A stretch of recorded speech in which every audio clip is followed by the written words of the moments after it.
what's zero tolerance in Australia? How you guys handle coach and referee relationships and that kind of communication? Because communication is so important as far as referee and coaches go. Because like you need to have a rapport, you need to be able to communicate. But once it gets personal, once they start like not questioning your calls, like, but even like just yelling and screaming, like I don't know, where is zero tolerance? Like, what does that even mean? And what rule book do you use down there, Kyle?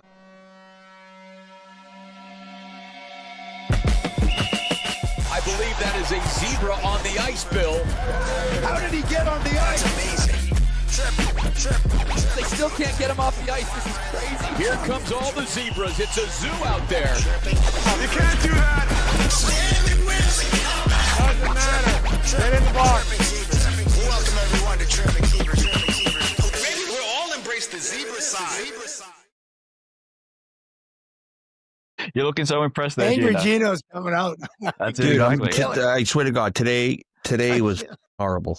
So You're probably still getting texts, aren't you? I feel it. Was there lots of stuff going on over the weekend? Was there? yeah, it's the relentlessness of it all. That will do it. That's why you're fading in and out. You're just a flashing red light now, Gino. Yeah, he's back. Oh, there you go. When When you lean back, you disappear. It's hilarious. Oh, sorry. It's You like go. that Homer Simpson gif where he Yeah. disappears into the bush. That's right into the bush. That's it. You're not allowed to relax. All right. Yeah. All right. Not Here on we you. go. Kyle, welcome to Chirping Zebras. We're so excited to have you. You're our first international guest coming to us from not only another country, but another continent and from the Well, future. Indeed. Thanks for having me from down under. And Right on. yes, in the future as well. Yes, indeed. It's so If you- cool. if you need any the stock wonders tips, let of me the know. interwebs. I didn't even think of that. Is that legal? No, it wouldn't work. The Australian market. Before we get, there's so much about Australia and about your story that we want to get into, but hockey wise, you're a hockey ref in Australia, and that's how we kind of made the connection. And through Gino and referees crease.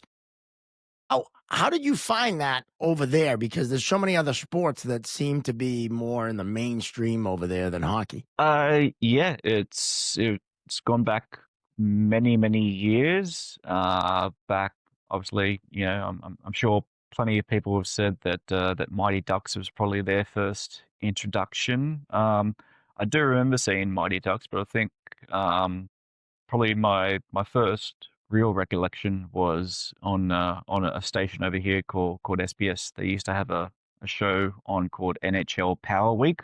It was basically just a clip show of what was going on in the NHL, and started watching that. It was late 90s, so it was in the 97 to 98 where the Red Wings won back-to-back cups, so that kind of made it easy for me to choose a team to follow, especially with Stevie Y and the Russian Five going around. They had some serious talent going on, and that's how I got into hockey. And I decided to start learning how to skate properly. Where I was living when I was much younger, they have a ice rink in one of the shopping centres, so I'd gone ice skating a few times, but not actually learnt how to skate properly.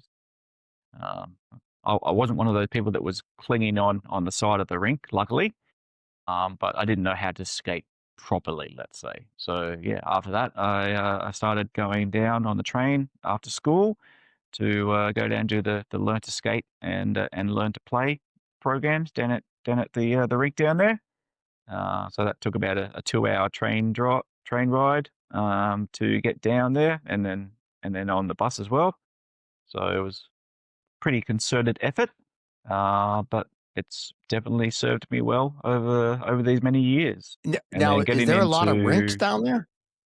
not that many, no. So in New South Wales, where I am, I think at present there's probably 5 or 6 rinks spread out in the entire state, and a few of those are closed at the moment. for renovations. So yeah, it's made it difficult this season to for the team to get ice time. Luckily, where I am, the rink was open, so we had a full season, and we had lots of the teams from down in Sydney traveling up to play up here because they only had the one rink that they could play out of down there. I was gonna say, what's the travel like in between all those rinks? Uh, About a 2 hour drive to get from Sydney up to here, 2.5 hour, depending upon what side of Sydney you're on. If it's on the north side, it's a little bit closer. If it's on the south side, it's further away. So I don't want to hear anybody ever complain about driving 40 minutes, 45 minutes down. Like, Right. it's unbelievable. Like, everybody complains, moans and groans because we have so many rinks in a shot area in our area, right? Like, oh, Because we're I'm not going spoiled. down. It's annoying when you get to drive Yeah. by 50 rinks to get to the one that you need to get to. Right, It's like, oh, why do I got to go there? And I'm like, I landed Sunday from my college trip, and then I drove out to Marlborough. It's 50 minutes. It was like traffic and everything else, and daughter had a tryout or whatever, but it's 50 minutes to the rink, not a big deal. And like, everybody moans and groans about it. You're traveling 2.5 hours just to get some ice time. It's nuts. That's it. That's it. Luckily, I'm only 10 minutes away from my Well, from my local from one rink. rink, but like, if you want like competition, if like traveling different walks, right? Like, now when you do that, or when teams travel to play each other, do they normally play one game, or do they go that distance and play like a doubleheader? Yeah, normally it's just for the non-national league one. Normally it's just the one game. The one game. But for the national league, you've probably got if they come up to here, they might play one game here and then one game at another rink, which is about an hour south of here, over the weekend, or they might have a double header up here. Yeah, Nice. which has been good.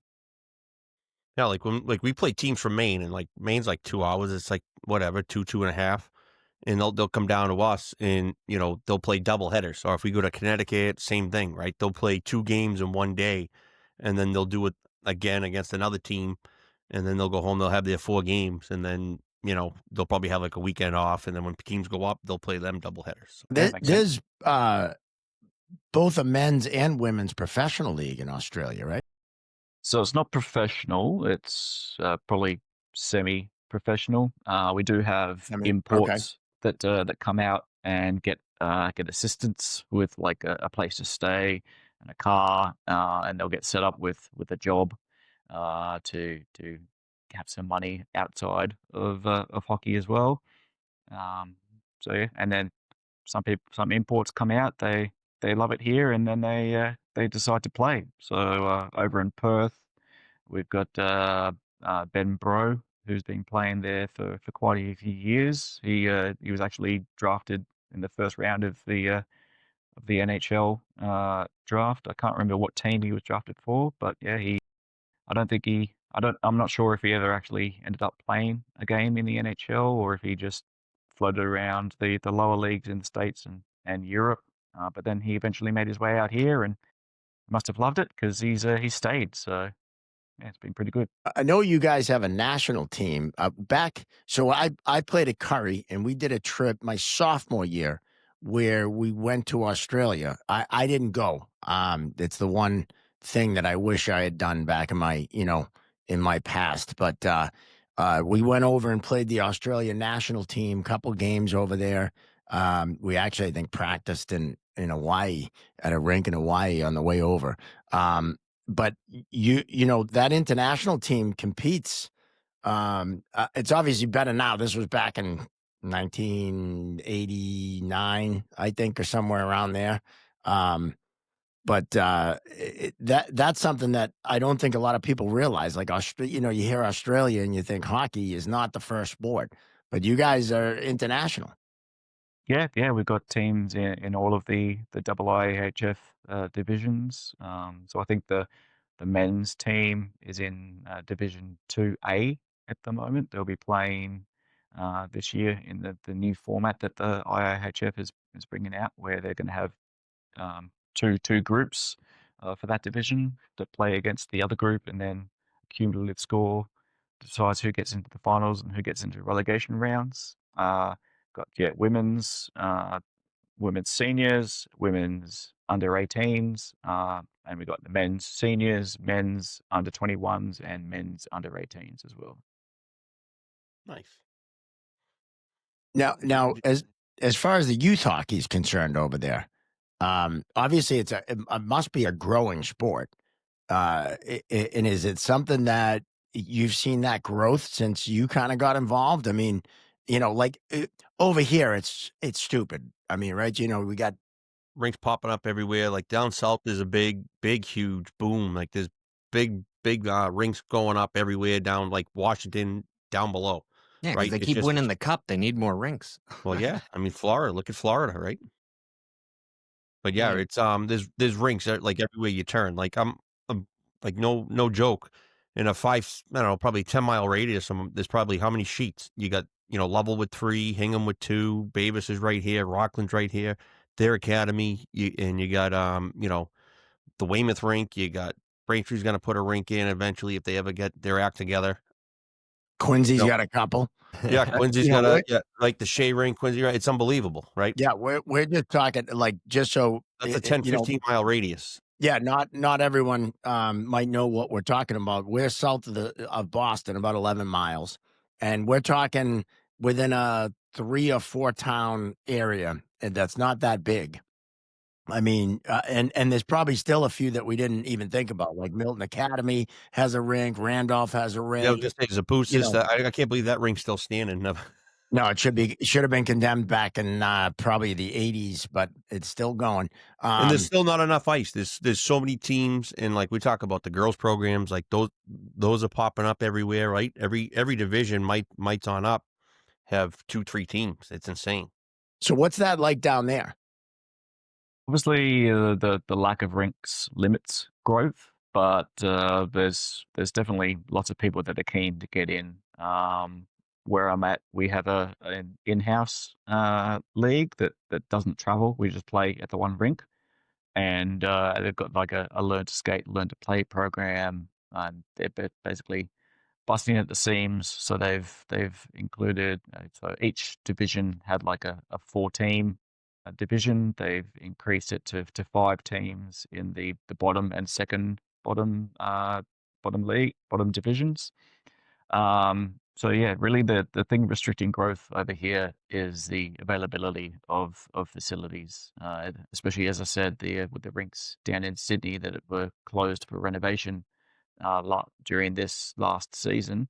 That's limited the growth a bit because we just didn't have the I ice got a time. question. I mean, so I got a question about just like this is kind of not off topic, but no tolerance, right? Like USA Hockey has like a strict no tolerance policy. And like, what is zero tolerance? Like everybody's like different opinions on zero tolerance, right? Like what's zero tolerance? Can a coach ask a referee, hey, where's the face-off going to be? Right. And a lot of referees like, you can't talk to me. That's zero tolerance, right? Like there's no abuse there. There's no nothing, right? Like we have referees that put their hand up to that. Right. And like I'm dealing with a situation in youth hockey where it has to be like a referee was just like, yelling at the kids to, line up and they're U6, U8 or whatever. And the coach was like, hey, can you just stop yelling at the kids?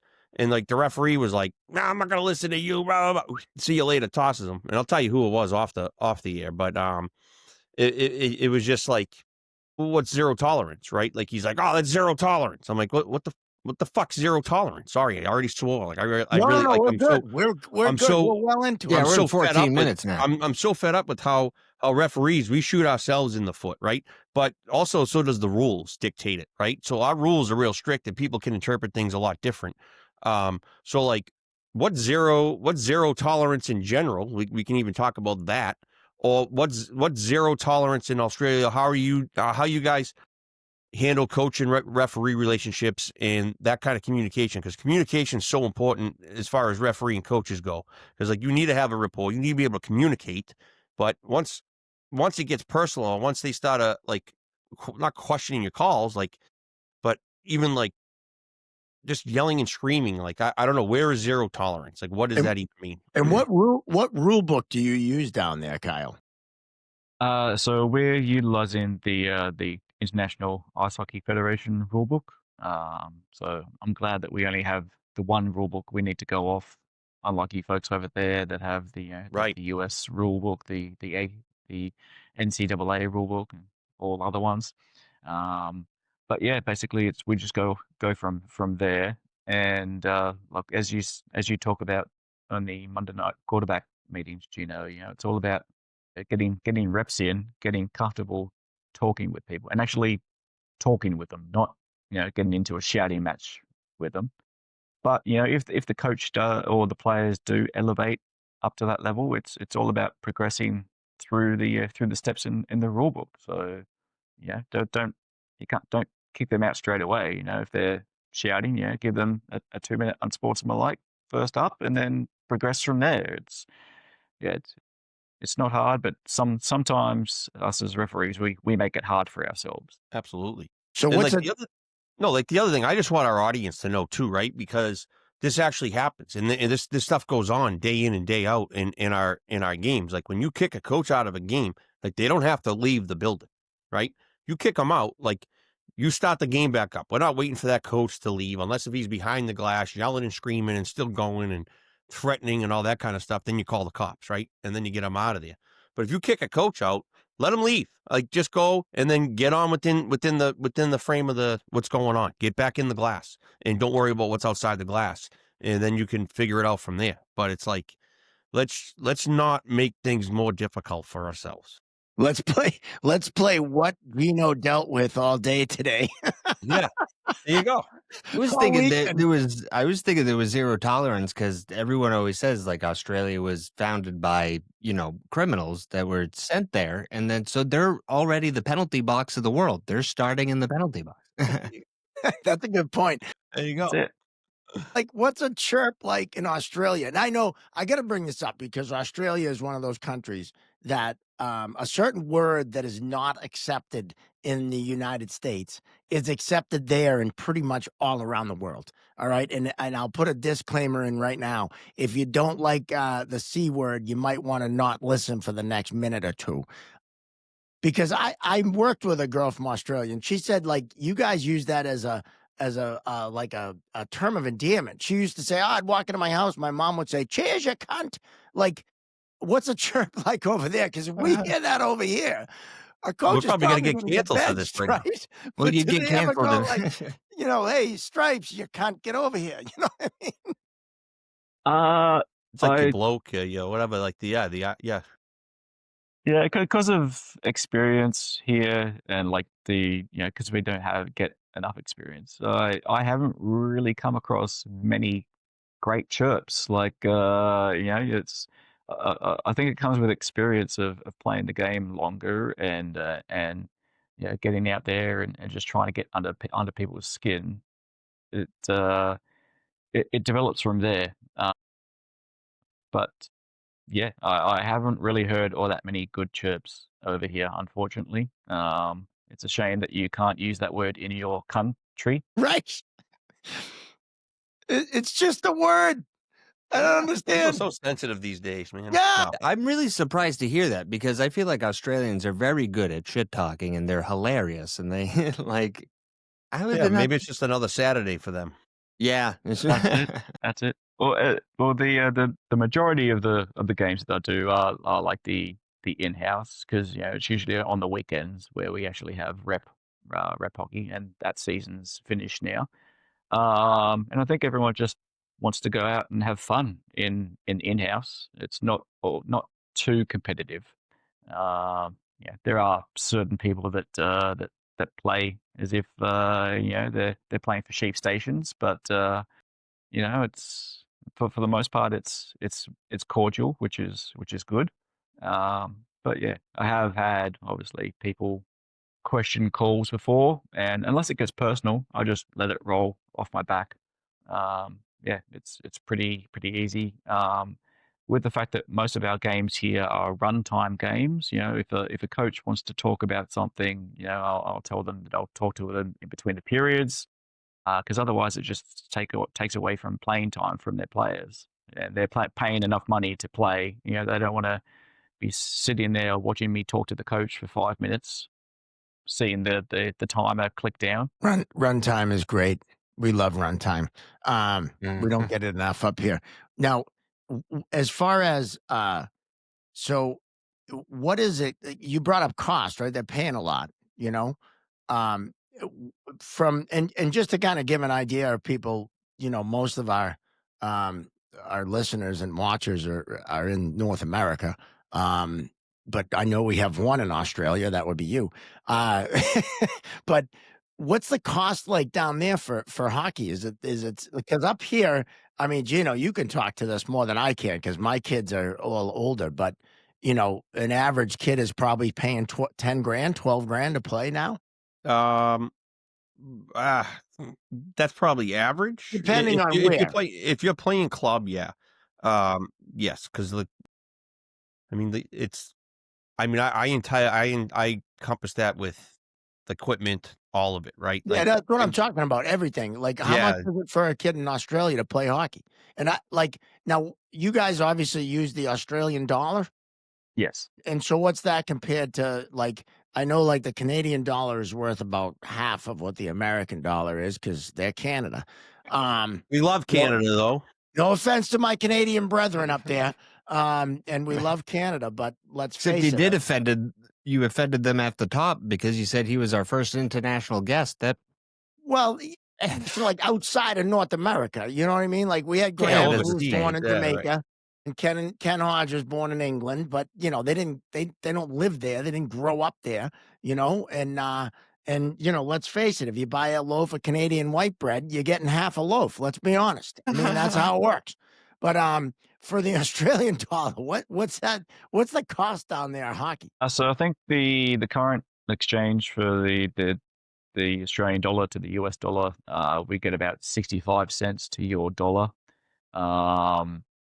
But luckily, I think most of the importers that import stuff from the States and from Canada, there doesn't really seem to be that much of a markup that it's it's ridiculous. There obviously is a markup because importers need to make money. But yeah, that's the main cost when getting someone into the game is obviously getting kitted up, and that could go into the thousands. It depends on what quality of gear you're buying. If you're buying just the base level gear, or if you're buying a little bit higher. You'll always get the people that are brand new into the sport and buy everything that's top of the line. Which if they can afford it, go for it. It's all good. Yeah, right. Yeah, and then playing costs is obviously on top of that. Like it's nowhere near 10 grand a season, I wouldn't think. But it is gonna be going up. With one of the rinks that was renovated in Sydney, I've heard that offhand that they're going to be charging $800 an hour for ice time. So the prices are going to go up there. Price of poker just went up.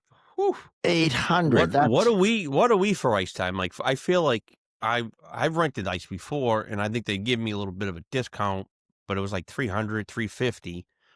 But I think the average is probably, and this was a few years ago. Like I've gotten ice donated to me the last couple of years, which has been really, really nice. Thank you, South Shore Kings. Thank you, Canton, the Boston Terriers. But it's like $450, I think now for 450 for a sheet of ice. Like that's crazy. 800. Yeah, now like 800 down there would be about 500. $550 American, which is definitely on the high end for sure. I mean, that's I honestly, that might even be the going rate. I really don't know. It could be 450 to 500.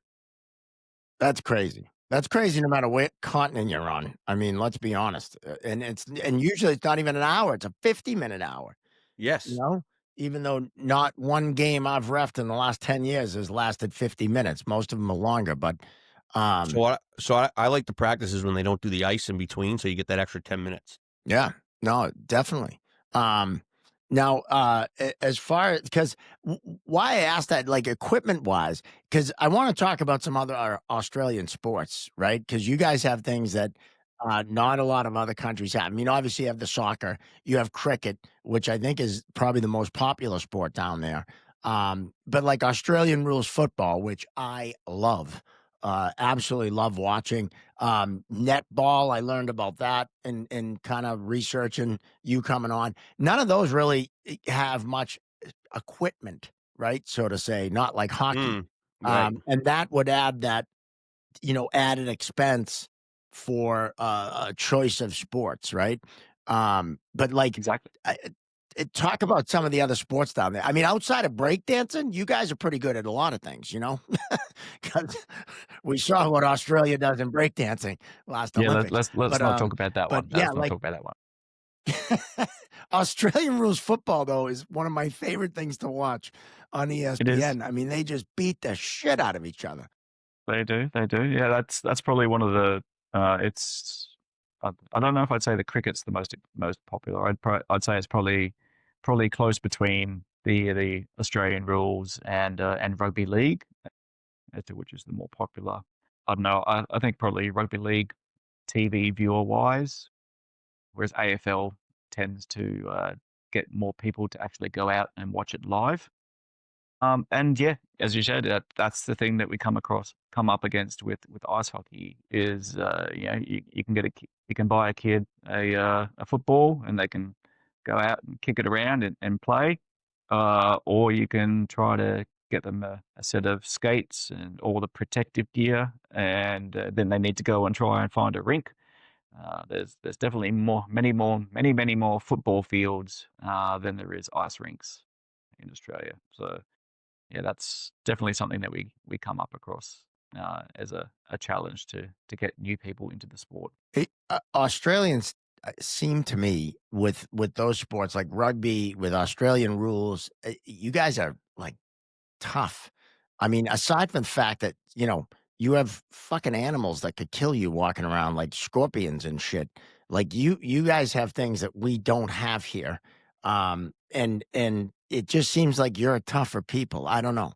And this is coming from a, a Boston kid. We think we're pretty tough, but I don't know if I could handle Okay. finding yeah, I don't think I could handle finding a scorpion under my keyboard, which is I've heard stories of.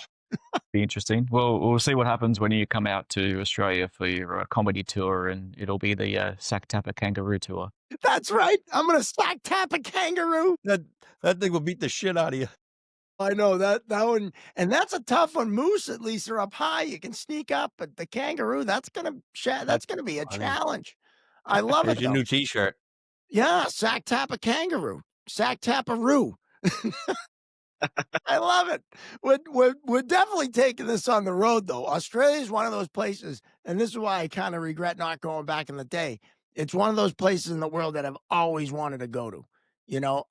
Just I knew a couple back in the day that brought their son to Gymboree when I owned the Gymboree Play and Music franchise, and they were from Perth, and they would tell me all kinds of stories, and I definitely, it's like Alaska. I checked that one off. I got to check Australia off, and I love it, man. The Sack Taparoo tour. There you go. So you've done We're your doing marketing it. for you. All right, just a quick little break to thank one of our sponsors and also pay some bills.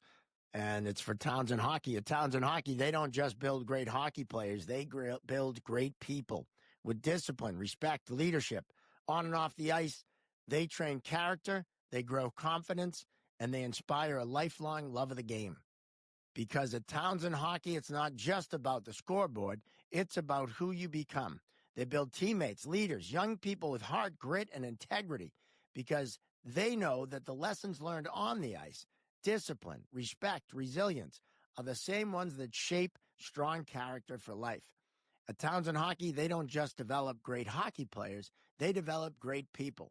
Townsend Hockey, join them and become more than just a player. Become your best self.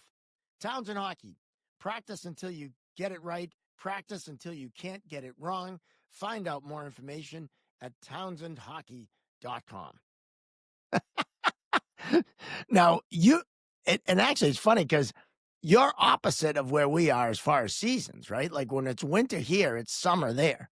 So Correct. Yeah. your hockey season is kind of opposite too, right? Yep. And that's why it works with our national league with getting some of the imports from. So Mm. as I said, we've got some guys that are ex NHLers. So a few that played quite a few games in the NHL as well that played down in Melbourne. So this year we had David Booth playing for the Melbourne Ice, who's done quite a few stints with Toronto and the Red Wings and a few other teams. And I'm blanking on a few of the other players, but there's definitely two more that play down in Melbourne. Ty Wishart is one of them. He played a few games for the Panthers. But mostly we try to target the SPHL, NCAA Div 3 level when we're trying to recruit imports to come out to play for the AIHL. And similarly, the AWIHL, the women's league, is going on at the moment. They play during summer. So yes, they've targeted a few people. So we've had Sarah Edney out here for a few years. She played for Boston College. So yeah, she's definitely a good get. She's one of the people that came out, liked it so much and stayed because she was originally playing with her and her sister.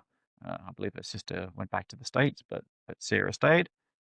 Yeah, and the it works that we've got opposite seasons. It's just the start of the season and the end of our season is where it gets tricky because it's finals time over there and training camp. So finals time at the start of the season and training camp at the end of the season. So yeah, trying to get them at the start and the end of the season is a little bit difficult. Now, are there any like referee imports that come in? Like any like Americans over there or anything like that come in to work? There haven't been yet. There was talk a few years ago about trying to get Bill McCreary to Oh come yeah. out and do a tour around and do some ref education. That unfortunately never eventuated, and I hear that recently he's been employed by the PWHL, so that's a good get for them. But yeah, we'd love to have some refs come out and do some gigs over here. So I worked with his son Michael, and Bill supervised me up at St. John's one weekend, and he gave me the best advice. Actually, he said it to the like to us like afterwards. He was like, "Be a prick, not a dick."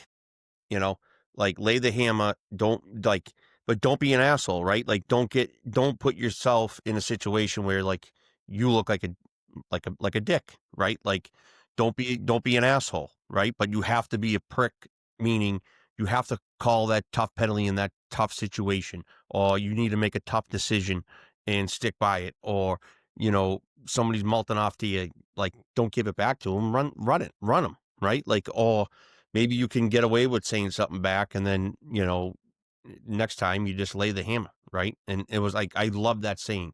I want to get it on a t-shirt. Be a prick, not a dick. Dude, that's a Chirping Zebras t-shirt right there. I think I brought that up on here before. I think, well, you have, and I Yeah. think we're gonna make a t-shirt. Yeah. I just had a great idea, Kyle. I think the Chirping Zebras traveling referee school could come down to Australia. We do a little educating, do a little comedy, do a Get them little on the Monday reffing. nights. Yeah, right? I mean, I don't see why that wouldn't make sense for everyone, Mm. right? That'd be I awesome. mean, Yeah. to make Chirping Zebras referee school, which I would like to think is coming. Chirping Zebras referee school. I Yeah. mean, it's all Why not? merchandising, like Spaceballs, the movie, merchandising.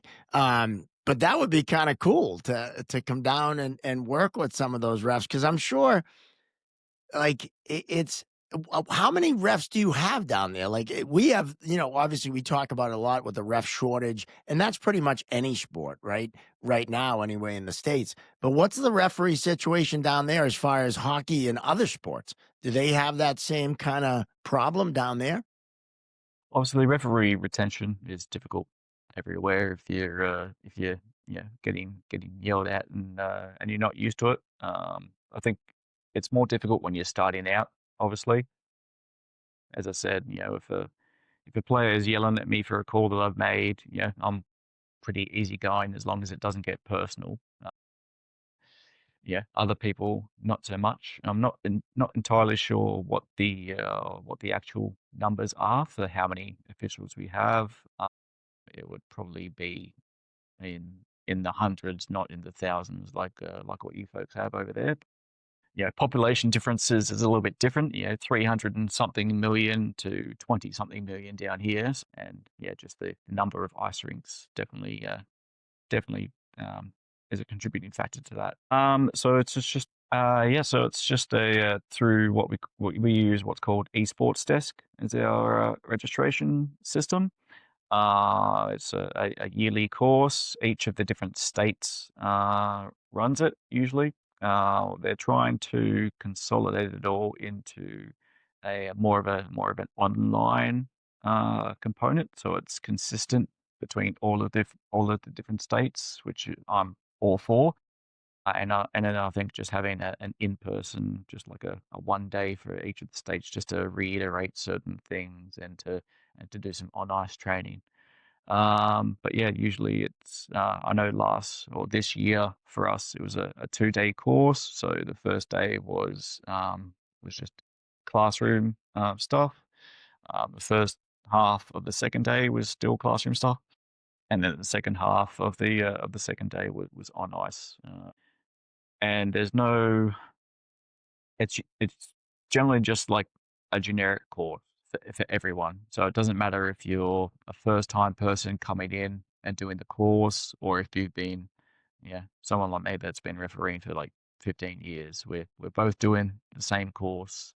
I know you folks over there have the different level courses, which would be awesome if we could eventually get to that, where we had specific courses for specific level officials.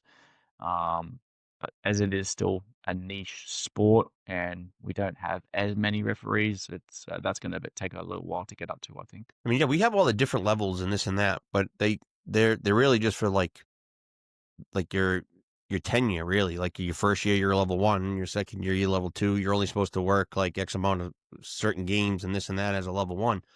But like, there's such a shortage that level 1s are working midget games or U18 games, junior games, this and that. Just because they've played the game or they ref before and decided to come back or whatever. Now they have to be a level 1. But the rules are the same for everybody, right? So like we have like stiff penalties for mites, squirts, and peewees, and they don't all necessarily like equal what's going on, right? Like, are we really throwing that player out? Like you see it all the time. Like how many times do I show a mite a U8 game, and everyone's like, oh, why are we throwing a U8 out of the game for that? Like what's that really teaching them? And then the coach calls you, oh, what's that really teaching this kid? Like now the kid is like upset and he's distraught because he just got a 12-minute penalty, and now he's doesn't want to come back on the ice because now he whatever, and all he did was bump into a kid, and the kid went into the boards from behind, and like it wasn't even like anything. It was just because that's all the referee knew, and that's all the referee had to call or can call. So like, do you guys have like certain levels? Like what are your rules? Like, is everything like a 2 and 10, or is everything more like, oh, that's like basically just IHF rules? Or Yeah, as I said, so Yeah, we have to use are they the adaptable? IIHF rule book. yeah. Yeah, but for Well- different states, they have different clarifications to the rules, because obviously the IIHF rulebook is aimed at your international competition level. It's not really aimed at the junior. So we in New South Wales we have the New South Wales Game Handbook, and it defines the different levels. So for 13 under, they're allowed to do checking, but there's no north-south hits. They need to be traveling in the same direction and basically be shoulder to shoulder, do a little check. As long as they don't get thrown violently into the boards, that's all good. It's at the 15 under level is when they're allowed to do the full checking, so full north-south hits. But yeah, as we know, kids at that age with their testosterone going, they like to bring their hands up when they're in the check. Yes. So it's like trying to teach them to know a check is with your shoulder into their shoulder or their chest. So yeah, it's a learning or a teaching moment with these ones. Like, honestly, like, just how you describe the shoulder to shoulder bumps, right? Like, those are like, if we just taught that and we weren't really worried about checking and blowing people up, and we just taught that at a young age and didn't make it a big deal. I'll wait till you're 15, then you can really kill people. And it's like, what are we doing? It's just like, just let it all be the same, right? All the way through, because when you get to 15, you're not trying to run the kid through the boards because now you technically can hit. It's like, no, that's still checking. That's still a hit. Like the not salt stuff, like stepping up and blowing someone up. Like, I think those hits are kind of like, people aren't running the risk anymore because there's severe penalties, because now you're getting, head contacts and, all these kind of different things now, major interferences and all sorts of stuff. And they're not running the risk having those type of hits anymore.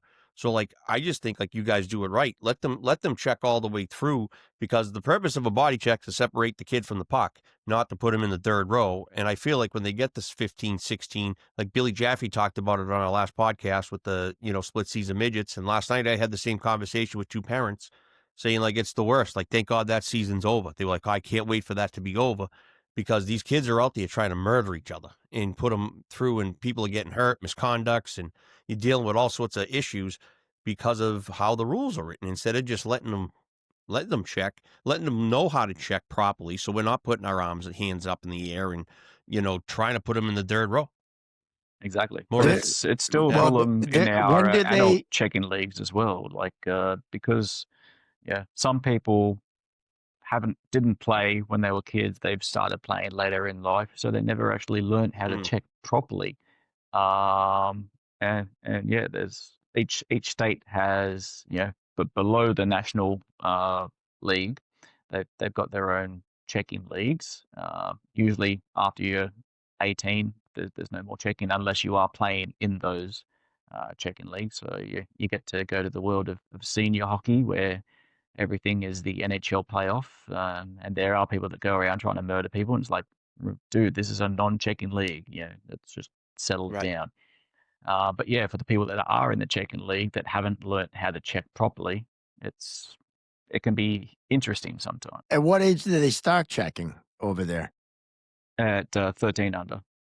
So at Okay, basically, so we've got 11 under, 13 under, 15 under, and 18 under.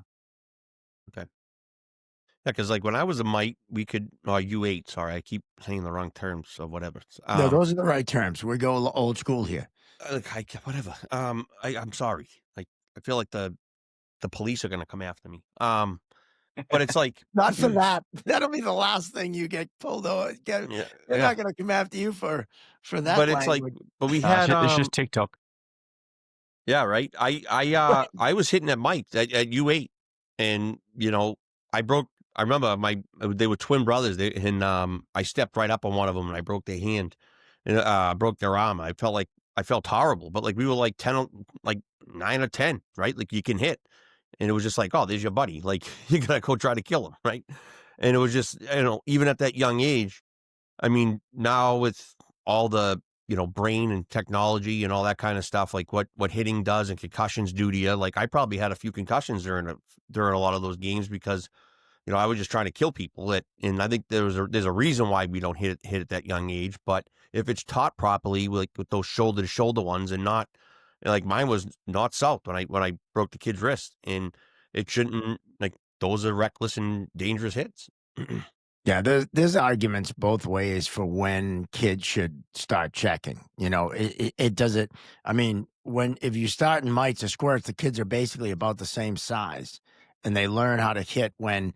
If you wait to bantams, you got a kid who's 6'1", and you got a kid who's still 4'8", and big meets little, big wins, right? I mean, I should be able to come down. The middle of the ice, bump you off the puck, and take it, right? Like that should be a legal tactic. And even if you go down or not, like you're a hockey player at the same age, same physical condition, or whatever is same playing field, you should be able to stay up on your skates and take that bump. But even in like women's hockey, those bumps happen all the time, and they're bumps, they're not penalties. But the girl goes down, the arm goes up, right? No different than in youth hockey. Bump happens, arm goes up. It's a penalty. You're like, no, it's not. It's just I bumped you off the puck. I didn't come in and do this and blow you up and try to, I just came in and just try to get body position and get the puck. And you see it all the time get called just because the player went down. And like that's a good hockey play. Exactly. Did I you ever agree, but bump anyone? No, I never bumped You anyone. never bumped anyone. I was the right defenseman that pinched on the wall no matter what. Like I was Yeah, either of course getting you puck were. or body, and if I didn't get either, I got sat the next shift. But whatever. But Had to you point you're that kind out. of damned if you do and damned if you don't in those situations with the parents on both sides. If you got little Johnny that who's the one that knocked the kid over then and gets the penalty, the parents are like, oh, that wasn't a penalty. And then if you're Yes. the parents of the kid that did get knocked over, it's like, oh, where's the penalty? So, Well, Johnny, right? exactly. How And are especially parents at that down there? age Are the group, parents? yeah, the parents are okay, but especially at that age group is what you're talking about, where like the people that are refereeing the games are probably younger kids as well that are still learning the game and learning how to call. To have parents in the crowd yelling at them all the time, it's a bit off-putting.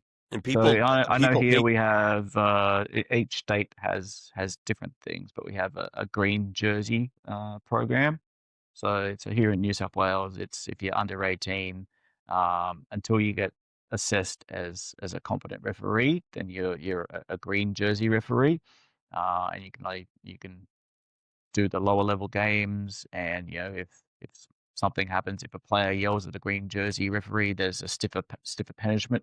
Other states have it where it doesn't matter if you're under 18 or not. If you're a first year official, you're a green jersey official, and that helps out. It's a visual indication to people. It's like, hey, this person is still learning as well. Now, because we deal with parents up here, and you hear the stories, especially on Monday nights. But, we have some crazy parents, especially in this area. I think in New England, people tend to be passionate, and that's a nice euphemism for it. But how are the parents down there?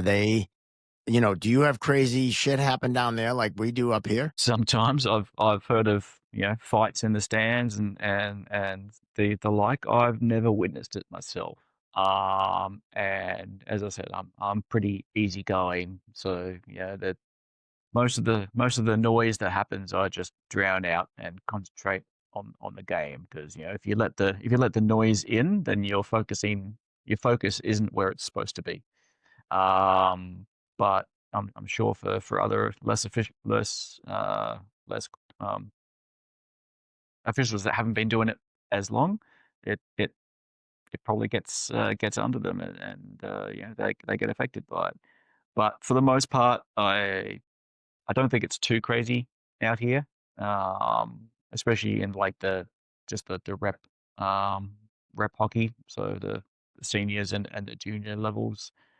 Once it gets to the National League, where you've got fans in the stands that like watching hockey, but maybe haven't played, they can get interesting. There's been a few bins thrown, and people getting chased down the tunnel when they've been kicked out of the game by fans. It's it can get interesting. That's a Saturday. That's awesome. Like honestly, like I gotta seriously have a video camera follow me around, or just like my text messages. Like I should just read them out loud. It's like what the stuff that comes through. It's unbelievable. Like the DQs, the words, because now there's all sorts of DQs for language now. It's just like what are these kids doing? What are they thinking? Smarten up out there. Like seriously. You can't say those things anymore. The society's totally different, right? And it's just like it's unbelievable the stuff that comes through my text messages on a weekend. Like, and then you find out like whatever. I'll talk to you later about it. But it's wild. It's absolutely wild what comes through. Yeah, I'm glad I don't have to deal with that. I'm also glad I don't have to deal with DQs or match penalties anymore, because they've been taken out of the international rule books. What I'm calling is I'm either calling a 2, a standalone 5, or a 5 in game, and that's all I have to worry about. So like now you have those options: 2-5 in game, 5-5 standalone. There's no in NCAA. There's no 5 standalone for head contact, which I kind of like. People don't like that, but then it's like, okay, so what's the difference between a 5 and a 5 in game, right? Like when I was coming up, if I'm calling a major penalty 9 out of 10 times, I'm throwing that kid out of the game, right? Like I'm not going to keep that kid in the game. And I get that college hockey wants to keep kids in the game now, where they don't want to penalize for a hit gone bad, things like that, which is awesome. Those ones I can agree with, but then now coaches are asking like, oh, which ones can I challenge? Which ones, like I don't even know what to challenge anymore. I don't know what's going to come out, a 5 or a 2. Like how do you guys handle those situations? Like the difference between a 2, what's the difference between a 2, a 5 and stay, and a 5 in game? Is it kind of similar to what like we talk about on the Monday nights, or? Yeah, probably very similar to what you guys have got. Like, 2 minutes probably a hockey play gone wrong. 5 minutes probably something a little bit higher than that, but not something that maybe makes you go wow, but doesn't make you go oh shit. It's really those oh shit moments which are the 5 in games. It's always going to be a judgment call. But we Right, try to and get people that's on the same level. great point. Like there was like yeah, I mean that's just it too, right? Like the toughest thing talking to, like in my position now as an administrator, talking to the coaches, it's getting them to understand that why would some referees call something and why some referees wouldn't. And I'm like, well, they have different judgment and they might have a different sight line, or hey, that day that's just how they felt, right? And whatever. It's just, or in the moment, right? And Different experience levels too can make a difference. yeah, absolutely. There's a whole lot of different factors involved in that, and experience is one of them, big time. And it's very tough to explain to a coach in that instance, like, oh, why was this a 2 here? Or why did they decide not to go in the booth and look at the goal that went across the fucking line, that whatever. So like, things like that. We told you can't it's coming take up. on Mondays anymore. Sorry, I know we can't. Mondays are hard. Mondays are real hard because You're like I on the flew. verge of angry Gino. You're like that Well- close to just. Well, I flew like I was at Air Force this weekend, so like I usually take the red eye home, but Saturday was the 7:00 game, so you can't take the red eye out. So we had to fly home Sunday. You don't get home till 2. As soon as I landed, I was home for an hour, then drove out to Marlboro. I was there for 2 hours, watched tryouts, drove home. So I got no work done on Sunday. Like all I did was basically call people back, and I didn't get any work done. So today was, and then both kids stayed home this morning from school. So like my whole morning was taken up, and I didn't really get going till 11, and it was just, I haven't stopped. Well, you could. I mean, technically, right now we're talking to the future, so we could figure this shit out for you right now, and you'll be a day ahead. Yeah, right. And you know what? I haven't even put my Monday night Zoom together. I told my father, I was like, you might have to run this tonight. So I think he's running it. That's So going to be an interesting one. Good luck. We'll listen to Steve Sissick asking for him to repeat it. That's Steve gets quite a few shout outs on here. We got to have him on. If you know, you know. We'll just say that. Kyle, what do you officiate any other sports? Nope, just hockey. Cool. And did you play sports growing up? Yeah. So I played soccer, basketball. Those are the main two that I played. And then I never actually ended up playing hockey when I was younger. As I said, I did all the training for it, but it was only about 4 or 5 years ago that I actually started playing. Because with my job, I did travel a lot, so I couldn't commit to a team. So that's really why I started refereeing, was because I could be involved in the game and contribute to the game, even though I couldn't play. So yeah, that's awesome. And being out on the ice, you got the best sight line of the game.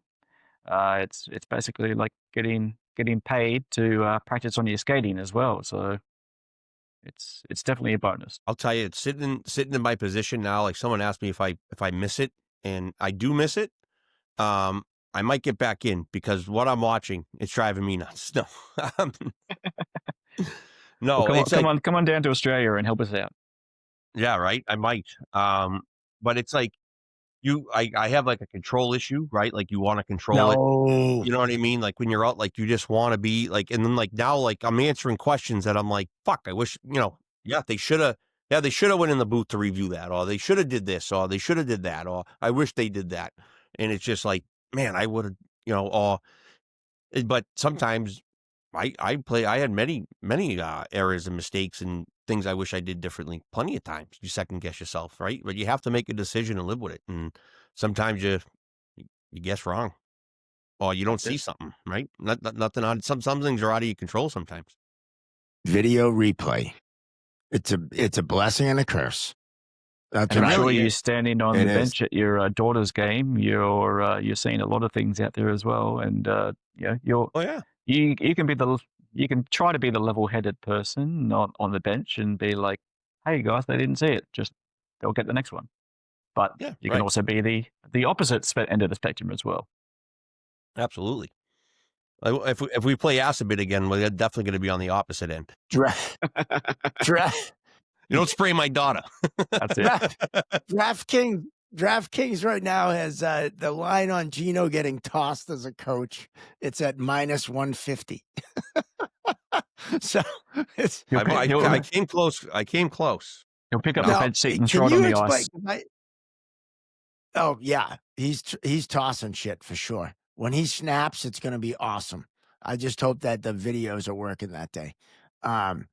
What you got to explain? Help me understand netball. Is it just basketball without a backboard? Like I looked up Australian sports, and I came across this netball, and I watched a video on it and everything, and I'm like, is this basketball without a backboard, or is this like a handball thing? Like, what the hell is it? Probably a combination of the two. I don't know where it originated from. But yeah, you got different positions. They're only allowed to do certain things. They're only allowed to be in certain areas of the court. There's only two people that can two positions that can actually shoot. And yeah, they have to be more accurate because there's no backboard. There's with the advent of more mixed teams and more males playing as well that are taller, it's made it a little bit easier for them because they've decided to start jumping before they shoot. Whereas I think traditionally most of the women that were playing, they would just plant themselves, get set, and then shoot because the person defending has to be back a certain distance from them. They can't interfere too much with the shot. Otherwise, they get a free shot again, basically. But yeah, it's a very interesting sport, That's very pretty fast wild. paced. Yeah, good to watch. Yeah, no, I was fascinated. Now, I would be remiss to ask you, or I would be anyway, the Outback. Have you gone out there? I wouldn't say that I've been out to the outback. No, I generally tend to stay closer to water, which is good. Yes, try and Smart. stay grounded. Yeah. I have driven across the country a few times, across the Nullarbor, because I lived over in Perth a few times. So moving over there, drove across. So yeah, taking a few days to drive across was definitely interesting. What is interesting is there's a train that goes between Perth and Sydney called I think it's the GAN. I can't remember if it's the GAN or there's another one. But basically, you can put your car on the back of that one and take it between Perth and Adelaide, and then drive from Adelaide. So definitely on the way back, once or twice I've done that. So it's nice and relaxing. Basically, getting to relax in the train for most of the journey without having to drive. Yeah, it's a big country, so trying to get around anywhere is definitely interesting. Yeah, Great Barrier Reef. I've always wanted to go there. It looks great. I'll never forget that story about the couple that were on their honeymoon, and I think it was the husband or the wife got eaten by a shark. Talk about a nice, quick Jeez. divorce. Like that made things easy. But Yeah, I think they were on a dive um, charter and then they got left behind, and yeah. oh yeah, there was that one too. Yeah, I mean that's Left Behind. That is so fucking scary. Didn't they make a movie about that or based on that? Yeah, imagine coming up and the boat's gone. That would be fucking crazy. We swam with sharks on our honeymoon in Hawaii, but we were in a cage. Yeah, that's different. Yeah. Yeah, so did That's Mark, but he different. shouldn't talk That's- about his that's- ex-wife like that. I'm not talking about her. That'll cost me money. You guys can chirp. See, you guys can chirp. Yeah, you guys can chirp. What's the so? Because I mean, we talked about sack tapping a kangaroo, but what? Because I envision Australia being like Alaska in that wildlife is just there.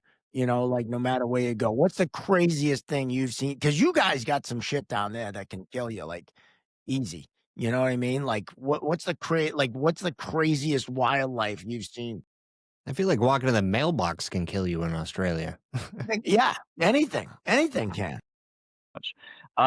So one time up in Darwin, they've got this tour where you go out and see the jumping crocodiles. So basically, you're on a big boat and they hang pieces of meat over the side, they and come the way crocodile up, comes up and jumps up and grabs it, which is pretty interesting. You wouldn't want to be leaning over the side of the You have boat too jumping much. crocodiles? Yeah, Like a crocodile isn't bad enough. These fuckers can play in the NBA. that's it exactly. Like a flying squirrel, but it's a dinosaur. Yeah, that's wild. Yes, they definitely jumped the crocodile there. And so, have you seen the scorpion? A friend, actually, the teacher I talked about that's from Australia, the one that taught me the word is not that big of a deal. She said her dad was at the computer one time and a fucking scorpion walked out from underneath the keyboard. Like, has that shit ever happened to you? Because that's like No, crazy to me. Hasn't happened to me. Wild. I guess it would all depend on where they were in the country as to if they were out in a rural area, maybe there might be more scorpions or more bugs out that way. But yeah, nothing like that has happened to me. Yeah, just your usual cockroach. But they're big too, aren't they? Yeah. Don't you have like fucking monsters, cockroaches down? Am I just an asshole who just thinks Australia is not what it Everything's out to is? kill you down here. know, Yeah, you're- sure. They're too far away. They're How too far away from everybody. How I are you know, still I living? know. How are you still living? Everything went Yeah, how have I survived all these years? Yeah. Right? I don't know. I find that country fascinating. I really do. I There you just go. and now I have a new animal to sack tap, which is outstanding. I mean, sack tap-a-roo. That's it. It's kinda like moving Chirping out to the Zebras Midwest. comedy tour. Yeah. It's a culture shock. You're like, what the Yeah, hell is this? I'm You sure can't see there's a town for 2 miles. I'm sure there's one or two in a zoo over there you could go and try. Yeah, they tend to frown upon attacking animals in zoos over here. You know, Yeah, but you get a lot of likes and clicks on TikTok. you do. You do. And we've had plenty of assholes go in and try to take a selfie with a lion and then get eaten. And then they shoot the lion. And it's like, no, the lion was doing what the lion should do. Eat the fucking idiot woman. You know what I mean? Like, Hey, listen, I never understood that. Never understood that. I would It's like- totally fight a stingray because I think it's terrible what they did to Steve Irwin. So I'm on No. your side with that one. Yeah, probably the most famous Australian, would you say, Steve Irwin? Yeah, him and Hugh AC/DC? Jackman or Well, yeah, Hugh, yeah. Yeah. Heath Was Ledger. Kylie Minogue from there? Kylie Minogue is Kylie Australian. Yep. Minogue was from there, wasn't she? The She singer. is, yep. And you've actually there's been a couple of Australian-born NHLers too, I believe. if I'm There's not one. mistaken. So there's Yeah, Nathan Walker. Well, Nathan Walker wasn't born in Australia. He was born in Wales, but he grew Yep. up here, so we claim him. Wales. So Yep. and then you've got Jordan Spence as well. I think he was playing for the Kings. I'm not sure if he's still playing for them. So Yes. the other Yep. year, I think it was like maybe 1 or 2 years ago, NHL came out and played 2 preseason games in Melbourne between the Kings and the Coyotes when the Coyotes were still around. So yeah, that was definitely interesting to go down. I didn't watch the games, but they had a thing where as referees we could come down and speak with the referees that were there for about 2 hours, which was an interesting thing to go and do and see get their perspective on a few things. It was very very good. That's really cool. I was actually going to ask you if the NHL's ever come there. Is any other have they had any exhibition? Like I would think the NFL would want to go there, but I don't know. Is it too far I was for going to ask them? that if Or, the NFL was going to go there. you know? I'm not too sure if the NFL have either come or if they're thinking of coming. Yeah, that would definitely be very interesting because NFL is popular here as well. So me and my Celtic buddies, we do the PlayStation. We do a season in NFL every year. Like there's 5 of us, and like we've been doing it for 20 years, right? So you can relocate your stadium. So I always relocate somewhere, and this year Melbourne was an option. So that's my team. There you go. Shipped them right there. We do like a random team every year, and that's your team for the season, and you do whatever you want. It's hilarious, Lovely. and Nice. yeah, that's where my team is this year. Let's There you go. go. The Melbourne team, playing out of Yeah. Marvel Stadium. Oh yeah, 9-0, baby. Let's go. I would think maybe with the NFL, with Australian rules football, you guys might be like, look at these pussies wearing pads. Oh yeah. Right? Did you guys play that sport with nothing on? Yeah, It's Crazy. crazy. Boon us up. The pads would hurt and him. obviously AFL's constantly going, constantly running, kicking, everything like that. Whereas NFL's more stop start. But yeah, it's definitely very popular here. It's a very TV watchable game, which is good. And that's why Yeah, I think no, I loved watching it. probably NRL is probably an easy TV watchable game as well. Whereas hockey is definitely better to watch in person. Yeah, definitely. I always wanted when a goal was scored in hockey, I always wanted to give the 2-point for Australian rules football. They score. I love that. That's it. I just that sport fascinates me. I don't know. AFL's great. rugby with Even more when you violence. miss, you get a point. Yeah, yeah. You kick it, and the guy, the referees are dressed to the nines.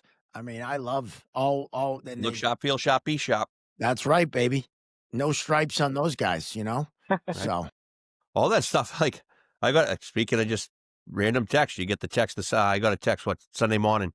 I can't believe you guys deal with this stuff, right? It was like a U6 game, right? Learn to play. Kids are in there like sweatshirts underneath their like hoodies underneath their ref jerseys, like kicking the puck, like all this crap. And it wasn't my assignment, just saying, right? But it was just like, wow, come on, like be professional, be like take some pride in what you do. That's it. So how many leagues do you actually assign for, Gino? Oh, a lot. Like too many. yeah, we have a couple of junior leagues. We got all sorts of different youth hockey. We got female leagues. We got club. We got some youth. Now we're picking up more some town hockey now. That's that they're growing. So we're like they're reaching out to us for more officials because we got a huge pool. But yeah, we got my father's in charge of a couple D3 leagues, men and women. Division One league as well with the women, a couple of men independents, and then he has a Southern Pro League. And then he also has the college club, the ACHA stuff, and then we do. I'm in charge of all the D1 and the junior leagues around here. So it's like, and all the youth hockey. So like, I delegate that to a couple of signers that help us out in different areas. It's absolutely wild here on the weekends with thousands of games spread out. But Kyle, have you ever come to the U.S. and done some games? Was hoping to last time I was in the States. I was in the Destin, Fort Walton area. So the closest rink to there would have been Pensacola. there you go. But it didn't eventuate. There was talks between our national referee in chief and the US, but it just it never eventuated. But I got Come to work go the down, ESPY. see a few of the games. Caught up with Ross when he went to line one of the games Oh, there, nice. and went out afterwards to what's the Irish bar? Oh, Maguire's. Kiss the Moose. Maguire's. Yep. Yep. Yeah, with all the dollar bills on the roof. Kiss the Yeah. moon. Yes. Yeah. I think it's Maguire's. We've all done that a time or two. Yeah. Kiss Yeah, the so it was moose. good seeing the SP. You I got a gotta great story about Pensacola. Go for it. I never worked there, but I was I think I might have told it on the podcast, but we were working the Southern Professional League. I was living in a USHL apartment in Omaha, and we had a trip to finish out the first round of the series to do game 3 Tuesday in one place and Wednesday in another. So we had to fly out Monday. We had a game Tuesday, Wednesday. Both those games swept. So the series swept. So we were opening up Friday somewhere, Friday, Saturday, Sunday. We had a Friday, Saturday, Sunday swing. So my buddy Sweeney was living in Pensacola. So I saw this kind of, we were watching the scores. We were like, oh, we might not have these 2 games. So I called Sweeney right away. I go, hey, you got the week off down in Pensacola? He goes, yeah. So Monticelli called us to cancel our flights down there. And we were like, no, don't cancel them. We got a place to stay. So we went down with my buddy Sweeney, stayed with him in Pensacola for a whole week and just got absolutely pie-eyed at the beach every day. It was awesome. And then, but the best part was my buddy was down there in pilot school, Michael Walsh. And he was down there and he gave us a tour of the Blue Angels. It was fucking sick. Like, it was like, you know, what is it? Civilians don't go in these rooms where we, like this hallway we were in like the tarmac. We were where like in a room, one of them was getting worked on and the mechanic thing. It was sick. But yeah, I mean, it was a pretty cool trip down there. Yeah. So yeah, it was good. I got to go see a few games at Pensacola. Went up The Ice visited some Pilots? friends up in Birmingham. We went saw a game there at the Pelham Arena, and then had to go up to Washington for a few days as well. So I went out to the Naval Academy, saw the crab pot games Sweet. out there. Yeah, that was awesome. Oh, that's a good swing.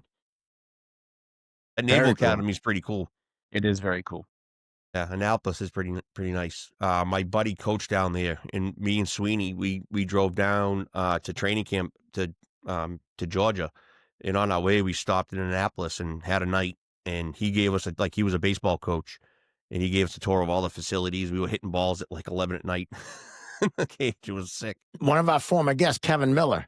I was texting with him over the weekend. He went up in the jets, the fighter jet. He had a post on Marsh Milko, and I texted him. I said, the only reason why I want to become famous is for 2 reasons. 1, to fly in a fighter jet, and 2, take batting practice at Fenway Park. That's it. I don't need anything else. I really don't. We got enough connections at Fenway. We got to get Griff got to have somebody like Kevin Doyle. Come on, somebody out there. I think we know enough Navy SEALs. We could maybe. Well, I don't know if I can get up in a jet quite yet. I mean, I know we're going to go do SEAL shit at the end of the month down in Virginia Beach. So Yeah. I'm pumped about that. But Kyle, you got to come to Boston. Yeah, That's good. Fuck Florida. You got to come to Boston. Yeah, Florida is just Australia again, but they eat faces down there. You got to come here. You come up to Boston. We'll do some games. Uh-huh. Right? It doesn't matter what time of the year you come. There's fucking hockey year round up here. Yeah, if you come in the summertime, you get the Chowder Cups, you got Yeah. the Bean Towns, you We'll got do some games. We'll show you the city, and then we'll come The down Chowder there Cup. and yes, we'll the do Chowder some- Cup. we'll do some games down there, and I'll sack tap a kangaroo, and There you go. we'll fucking have at it. I think Australians would like my humor. Yes, I don't know. So. Yeah, and especially the people that know stuff about hockey as well. But yeah, for sure. He has For some sure. good bits about hockey. Yeah, I got a few. Nice. Yeah, no, it would have been Kyle, awesome it's been great. to do do like some SB games while I was over there. I really like the jerseys that they have. I'm hoping we can get something similar like that. we can definitely set something up. Yeah, the old man will Oh, definitely. the ref jerseys they have in the SB. Oh, really nice. Yeah, Yeah, they look really smick. You So really- yeah, You really think so? And the officials, well, they were the ones that came up with it. They came with the design and everything else and sent it to my father because they wanted to be like unique and whatever. So like the guys came up with it. I question that fashion, but you know, I'm old I'll school. tell you later who's really behind it. Well, I could probably make a guess. But Kyle, this has been awesome. It's cool not only to have someone Yes, thank in a you. different country on, but also a fucking day ahead. I mean, that's you know what I mean? Like that's so cool. What time is it for the Monday nights when you come on? So ours is at 8 Eastern. And what time is that for So you? we got daylight savings now, so it's at midday. Usually it's at 11, or actually maybe it's either between 10, 11, or midday, depending upon whether we have daylight savings or you guys have daylight savings. Yeah. Oh, that makes sense. You guys don't change. Wait a minute. Do you guys do daylight savings too? Different? So you spring ahead and fall back and do that fucking nonsense like we Yep. do? Yep. No shit. Nobody know, right? seems to like it. Nobody. No, I hate it. Yeah, and we don't even That's have any I German thought we were trains the to only- try to keep the fuel going for. Yeah, we. Yeah, that's the we reason don't why even, daylight like, savings I thought was we were the invented, only- apparently for the Germans during the war, or for their Yeah, train schedule. That's right. That's right. And because everyone says it's because of the farmers, but I think that's bullshit. It was the Nazis. Yeah.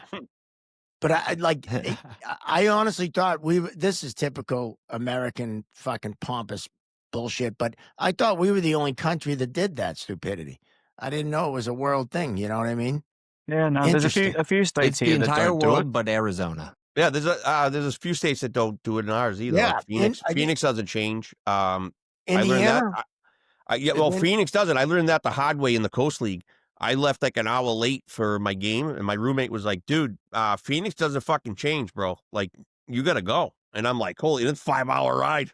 So here I am pushing it, right, like an idiot. Like I'm pushing it right up to the limit. I always did anyway. Holy crap! I love that. We actually, our government actually said we were going to do away with it. Like what, 3 years ago, I think they said no more daylight savings, and because it's stupid. And Well, then they say a lot of things. well, no, and nothing's changed. It's like, oh yeah, it'll be next year, and now it's dark out at fucking 4 o'clock, and we're all depressed. I don't get That's how they want it. I don't get it. I don't get it. But that's a world problem that we can solve another day. But Kyle, it's been great to have you, man. This has been fun, and Yes, awesome. you know, I got to do a couple things. We figured out another animal I'm going to sack tap, right? Which is perfect. I got to use the term "cheers your cunt," which is never a bad thing. And you know, we learned a little bit about netball. Right? Exactly. And I didn't get offended when you used the word. No, Australians don't get offended at anything. That's why I think I'd love to do comedy. That's down those there. New Zealanders. They get offended. Yeah. Oh, Yeah, well, that's like, I said Kiwis. no, seriously, you guys don't give a shit. I love it. You know? Nor should they. No, we shouldn't either, but we're such a messed up country. Again, more problems that we won't solve on this podcast, that's for sure. But Kyle, I want to thank you for coming on. Kyle Binstead, joining the Zebras, and we appreciate you coming on. And I We'll look see you forward. tonight. Yeah, I look forward to Monday Night Quarterback because you're on there. And anytime I say something stupid, I know you laugh, so that's a good thing. Well, when we thanks for fight. having me, and we'll see how many carcasses there are in the quarterback. Yes, drink.